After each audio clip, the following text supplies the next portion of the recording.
BNP chairperson ও সাবেক প্রধানমন্ত্রী খালেদা জিয়ার মৃত্যুর পেছনে ফ্যাসিস্ট শেখ হাসিনার দায় রয়েছে বলে মন্তব্য করেছেন অন্তর্বর্তী সরকারের আইন বিচার ও সংসদ বিষয়ক উপদেষ্টা ড আসিফ নজরুল। মঙ্গলবার ৩০ ডিসেম্বর উপদেষ্টা পরিষদের বিশেষ বৈঠক শেষে রাষ্ট্রীয় অতিথি ভবন যমুনার বাইরে সংবাদ সম্মেলনে এ মন্তব্য করেন তিনি।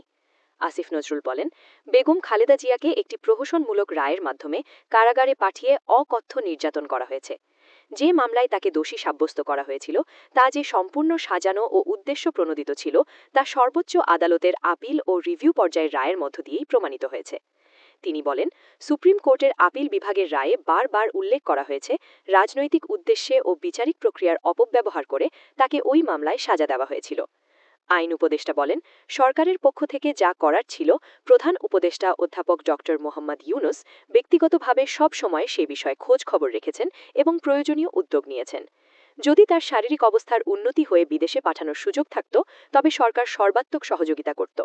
দুর্ভাগ্যজনকভাবে আমরা যদি বেগম খালেদা জিয়াকে ১ বা ২ বছর আগে পেতাম তাহলে হয়তো কিছু করার সুযোগ থাকত।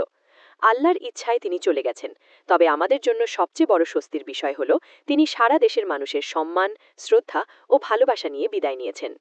তিনি বলেন, বেগম খালেদা জিয়ার জানাজা ও দাফন কার্যক্রম সুষ্ঠু ও নিরাপদভাবে সম্পন্ন করতে স্বরাষ্ট্র মন্ত্রণালয়ে নিরাপত্তা সংক্রান্ত বৈঠক অনুষ্ঠিত হবে।